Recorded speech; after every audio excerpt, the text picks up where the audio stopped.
My name is Joseph Carlson, and this is episode 157 of Gaming with Grieve, and I'm calling this episode, How Long to Grieve. But I want to remind you guys that this podcast will hit my website, www.gamingwithgrieve.com, Monday morning at 7 a.m. Please go there, leave a comment, let me know what you think of the show.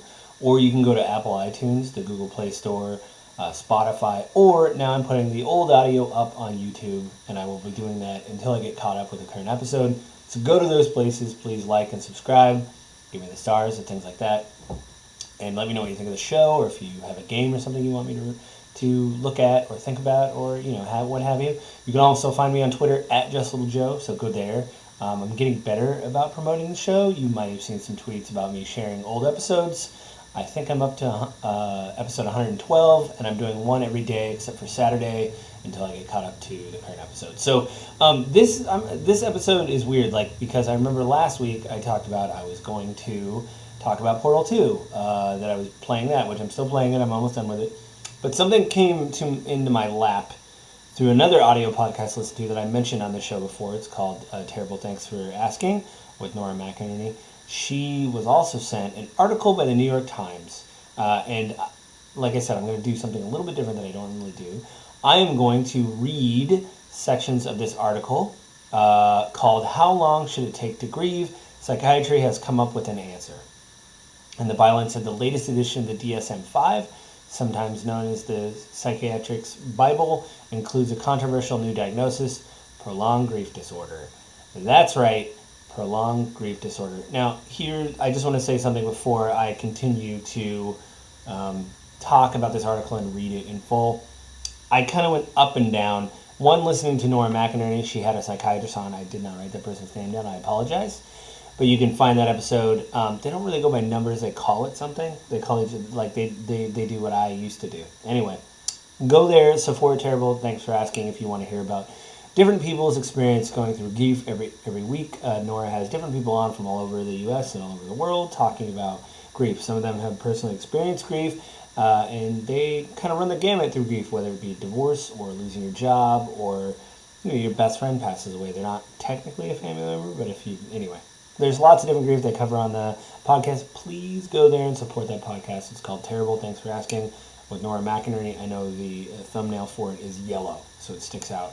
But yeah, she mentioned this article on her latest episode of her podcast, and it made me interested. So I read the article. Again, she had a licensed psychiatrist on the show to talk about what they thought. And the psychiatrist they had actually experienced some grief, and some pretty terrible grief. And I think when I was reading this, I've read it twice. I've sat with it for a while. I've tried to process how I feel about it. And I go up and down. In fact, I joked around to a friend. I was telling him about the article, that he should read it. And then I said, it's weird. I feel like I've gone through the 5 stages of grief just reading this article. And so it was terrible to, read this article and feel mad, feel happy, feel angry, have understanding, all that kind of stuff. So before that's kind of it for the intro, but I just want to set it up. I don't know. I'll talk about at the end how I feel about this article. But I want to read the opening paragraphs, talking about it a bit, and then I'll kind of scan through the article a little bit and kind of tell you how I feel about certain things. This is written by Ellen Berry, and it was published on March 18th, 2022, so only a few days ago. It was updated on March 25th, 2022. So, yeah. A few months ago, I should say, not a few weeks. It starts out, after more than a decade of argument, psychiatry's most powerful body in the United States added a new disorder this week to its diagnostic manual, prolonged grief.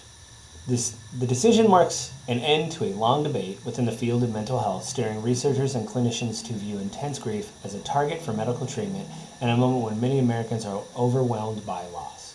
The new diagnosis, prolonged grief disorder, was designed to apply to a narrow slice of the population who are incapacitated, pining and ruminating a year after a loss, and unable to return to previous activities. Its inclusion in the Diagnostic and Statistics Manual of Mental Disorders means that clinicians can now bill insurance companies for treating people for the condition. Now, I want to stop right now. I'm not going to read every word of this article. I kind of went back and forth planning this episode. Should I read the whole article? Maybe I should, maybe I shouldn't. I think I won't. But what I'll say right here, when I read this, I thought, oh, this is strictly a machination of business for psychiatrists. Not in a bad way. People are doing a job. They need to get paid. I know when I go to my therapist that he's providing me a service. So maybe this was something on the back end where, because it wasn't in the DSM, maybe psychiatrists weren't getting the amount of money that they should be getting for these. Like when things are clearly in the DSM, you may be able to point to something to an insurance company. Go, well, I'm treating PTSD. I'm treating, manic depressive disorder. I'm treating depression. These are all things that are in the DSM. This is my rate. But maybe if you tell someone I'm somebody is sad because their parents died, that's not the DSM. So maybe they're like, well, we can only give you X dollars, when really you're probably not making what you should doing it. So that's kind of what I thought. So at first I was like, okay, of course I listened to Nora's podcast and was like, I'm not that upset. This doesn't seem to be as upsetting as it should. So why don't I just continue to go on and read this? And, where do I start getting upset? So here's the next part. It will most likely open a stream of funding for research into treatments. Naltrexone, a drug used to help treat addiction, is currently in clinical trials as a form of grief therapy and set off a competition for approval of medicines by the Food and Drug Administration. Since the 90s, a number of researchers have argued that intense form of grief should be classified as a mental illness, saying that society tends to accept the suffering of bereaved people as natural and that it fails to steer them towards treatment that could help. So this is kind of a strange paragraph for me. I think this is true. I've had my own experience with people, not myself, but other people that I've been trying to talk to deal with grief. And I'm like, how are you doing? Your uncle died or your brother died. And many people will just say, sorry about that. Some people will just say, oh, well, I'm fine. It's been a year. I'm good. And so that makes you feel like you're an outlier.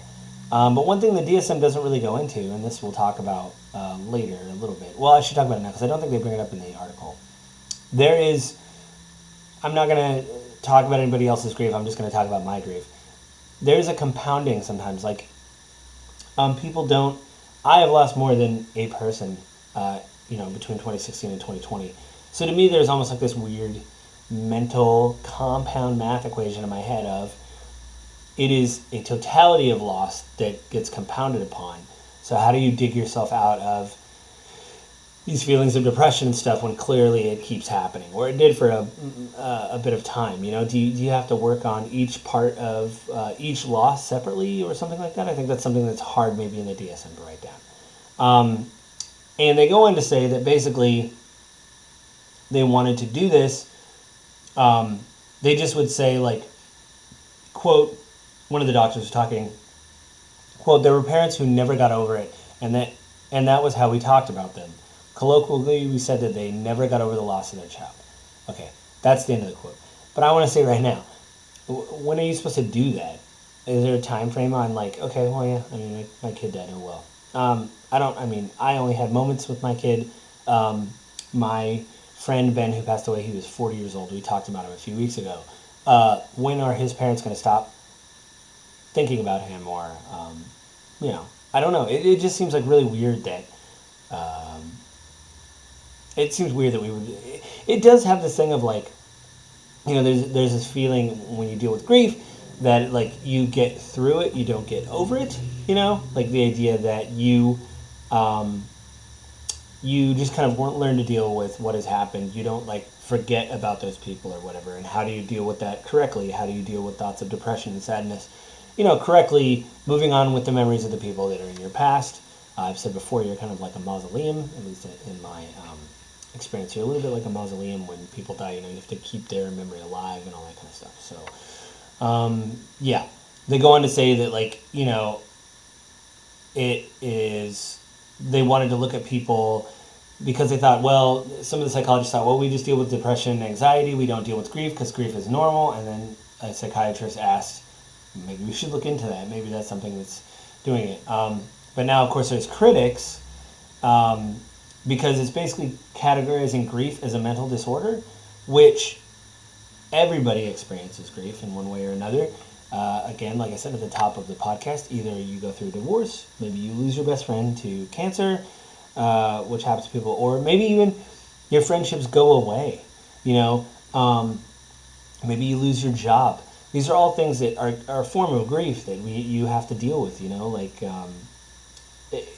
grief isn't just like death and loss, but like everybody will experience some form of grief in their life. So like saying it's a mental disorder, that seems really strange to me. This is one thing. You know, it's one thing that I think bothers me, that we could just easily shutter this stuff away. And I'm just going to start with this quote. Quote, I completely, utterly disagree that grief is a mental illness, said Joan Casatori, an associate professor of social work at Arizona State University, who has published widely on grief and who operates on Selim Care Forum Retreat for Bereaved People. Quote, when someone who is quote unquote is a quote unquote expert tells us we are disordered and we are feeling very vulnerable and feeling overwhelmed, we can no longer trust ourselves and our emotions, Dr. Katori said. To me, this is an incredibly dangerous move and short-sighted. And it said, don't worry about grief. And this is kind of when I went into the doctors talking about, like, maybe we should look into grief as part of these things along with depression and anxiety and stuff like that. So yeah, they somebody else recalls grief is normal. She recalled being told, but we're psychiatrists and we don't worry about grief, so this isn't in the study. Like, why aren't we looking at grief? Well, grief is normal. Which it is normal, but like you need to have the proper tools to move on. I don't think I have seen people stuck in grief. Maybe I'm a little bit because I do the podcast, but I've been thinking lately about how to take the things that happen to me and turn them into a positive. You know, it does make you look at life differently. Having lost someone, I've talked about it on the podcast, you maybe have a little bit more empathy for people because you see how bad it could get. Anyway, without getting into a massive rabbit hole about that, I'm just continuing with the article. In 2010, when the American Psychiatric Association proposed expanding the definition of depression to include grieving people, it provoked a backlash, feeding into a broader critique that mental health professionals were overdiagnosing and over-medicating patients. Quote, you got to understand that clinicians want diagnosis so they can categorize people coming through the door and get reimbursement, said Jerome C. Wakefield, a professor of social work at New York University. This is a huge precedent in the DSM. So this is something else I pulled out of the article. The idea that you want to get billable hours. You want to get these, drug companies will stump drugs all the time. You know, they will go and say, okay, you know what we're going to do is we're going to go, we're going to say these people are grieved and then whatever. We're moving on and, we get billable hours. These drug companies are happy because we're prescribing these drugs. Everything's going well. But that really doesn't affect the symptoms of, grief. And I'm not saying these doctors are being whatever, but they are under financial pressures for this stuff to happen. So, I think this is kind of bad. I'm just going to continue with the article. Still, researchers kept working on grief, increasingly viewing it as a distinct form of depression and more closely related to stress disorders like PTSD. Among them was Dr. Catherine M. Shear, a psychiatry professor at Columbia University, who developed a 16-week program of psychotherapy that draws heavily on exposure technique used for victims of trauma.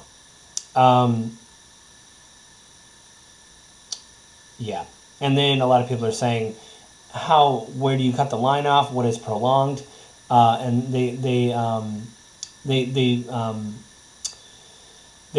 landed on a year, 12 months. They wanted to avoid public backlash, so they wanted to say, hey, it's 12 months is the time that you are no longer grieved. If you are over that, if you're grieving past that, 4% of the percentile of people that they studied are sad longer than a year, which to me just seems like, it takes a little bit for some people. It says, quote, this is just from the article. The new diagnosis published this week in the manual's revised edition is a breakthrough for those who have argued for years that intensely grieving people need tailored treatment. And someone said, it's kind of like a bat mitzvah diagnosis, said Dr. Kenneth S. Kendler, a professor of psychiatry at Virginia Commonwealth University, who has played an important role in the last 3 editions of the manual. It's sort of an official blessing in the world. He compared it to astronomers deciding on the definition of a planet. This one's in and Pluto will be kicked out. If the diagnosis comes into common use, it is likely to popularize Dr. Shear's treatment and also give rise to a range of new ones, including drug treatments and online interventions. Yep. I guess. So this is the positive side, I think, of this article. So I guess with it being written in the DSM, now people can really start examining it and say, okay, I'm studying, you're part of this trial, or I'm taking you on for quote-unquote prolonged grief exposure. But let's talk. I'm not saying that this is good or bad. Hopefully doctors will have an open eye and say, I'm just going to keep an open mind. Let's talk this through, and maybe that's what people need, And I've said it before, I'm a big fan of therapy, but make sure your therapist focuses on what you need help with. Don't go to my wife and I, before we found our therapist that we really liked, we went to another therapist and we went to couples counseling. Now, I'm not saying our marriage didn't have problems. I'm not saying we were fixed, but we did need marriage counseling, but we also both needed grief counseling. To me, the grief was more important than the marriage counseling because those things kind of met in the middle. Once we both started dealing with some aspects of our grief, our marriage improved. And luckily, our therapist was able to work with us to do couples therapy after the grief therapy, and it was the same therapist we enjoyed. He said it's a little bit strange. Some people don't like it. If you don't like it, that's fine, but we thought it was a great idea. We saw him separately, and then we came together as a couple talking about other issues. We didn't bring up things that we said in each other's in the solo sessions, unless when it was pertinent to an issue that both of us would hit on, that he's like, by the way, you both said this in your session. Maybe we should talk about it together. And that was really helpful in dealing with the grief and helping couples therapy. But if you have an addiction problem, you're not going to go to a grief therapist. You're going to say, listen, I have a problem with addictive drugs. I need help with addiction. So maybe this will help people and use the DSM as a tool to maybe find a therapist they need in their life to, help them out or become better. Now, there's a testimonial in here about a woman who used this breakthrough procedure, and it was 16 sessions. She felt better afterwards. It helped her. But like a lot of people are saying, this is why. This doesn't need to, I don't want to keep going through this. I felt like I was in a dream. Her brother died. It was really good. It is weird, though. I mean, she's still moving. I don't know. It just seems weird that it didn't hit as hard as I wanted to. So I'm just going to read this part of the article. Quote, "We would never put a time frame around when someone should or shouldn't feel that they have to move forward," said Katrina Clemens, who oversees Victim Services Department of Mothers Against Drunk Driving, which provides services to bereaved relatives and friends. The organization encourages bereaved people to seek mental health care, but has no real role in diagnosis, said a spokesman. Philip Bernstein, I think that's how to pronounce his name, whose 3-year-old daughter died after an automobile accident in 2016, said grieving people could be set back by the message and that their response was dysfunctional. Quote, "Anything we inject into this journey that says that's not normal, that could cause more harm than good," he said. "You're already dealing with someone someone very vulnerable, and they may need validation." To set a year to diagnosis is both, quote, "arbitrary and kind of cruel," said Anne Hood, whose memoir, Comfort, A Journey Through Grief, describes the death of her 5-year-old daughter from a strep infection. Her own experience, said, was full of peaks and valleys and surprises. And I think that's what it is. Like I've told my wife a lot, grief hits me in waves. One of the things that Nora brought up with the psychologist in her episode when I was listening to Terrible Thanks for Asking is how much time people get in this country to grieve, through their place of work. You only get usually 72 hours or maybe 5 days of bereavement. You can take more time, but that's really only if you have vacation. Of course, you could take that time unpaid, but that puts you in a worse situation when you go back to work, So a lot of the stuff that I did with the grieving and stuff like that was hard because you have to cram it into a short amount of time, and that's really terrible. So that could be part of the problem too. People don't have time to find a mental health person or do all that, so it's terrible. Then there's another testimonial, talks about a woman who it took her 3 years to basically clean her room out, her daughter's room out after her daughter died. And she said, I just felt like I was kind of back ready to start again. I was back in the world.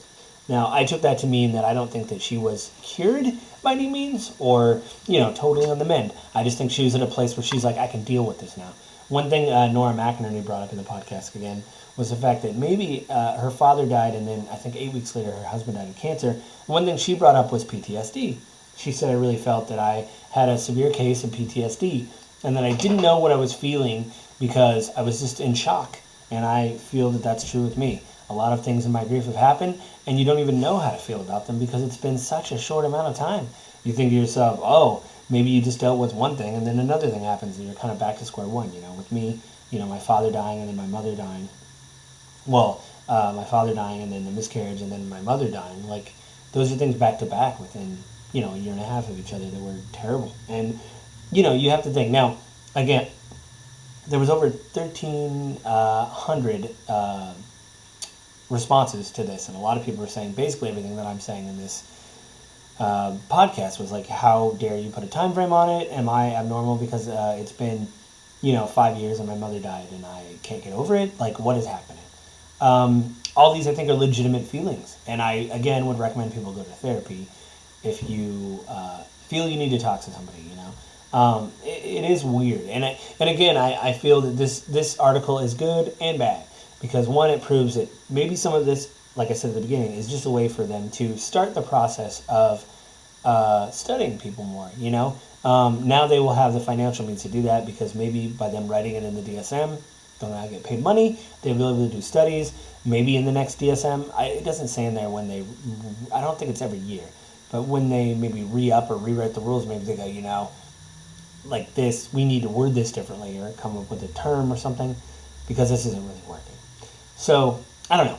I'm still kind of like on the fence about the horror article. Please go read the article. I'd love to hear people's comments, what you think of it, if you think it's crap, if you think I'm crap, if you think that, or if you think the writers nailed it, like, yeah, get it, stop. I don't know. I'd want to hear people's opinions. I'm definitely one of those things, like, the more I read it, like I said, I read it twice, and I just read it now, so 3 times before I did this, and having a week between readings and really thinking about it, I'm like, ugh, really don't know what to think. So I think that's it this week, guys. Thanks for listening to me ramble for about 22 minutes. I want to remind you guys, though, that this podcast will hit my website, www.gamingwithgrieve.com, Monday morning at 7 a.m. Please go there and let me know what you think of the show, of this episode. You can go to gwgpodfellows@gmail.com. Write me a line, let me know what you think of the show. You can also go to Apple iTunes, the Google Play Store, Spotify, or you can find the old episodes on YouTube, and they will slowly be caught up to have the current episode on YouTube. So subscribe to the places you want to subscribe it to that's available to you, and let me know what you think of the show. And you can also find me on Twitter @JustLeMio. And again, I think that's it this week, guys. I will talk to you again next week. Bye.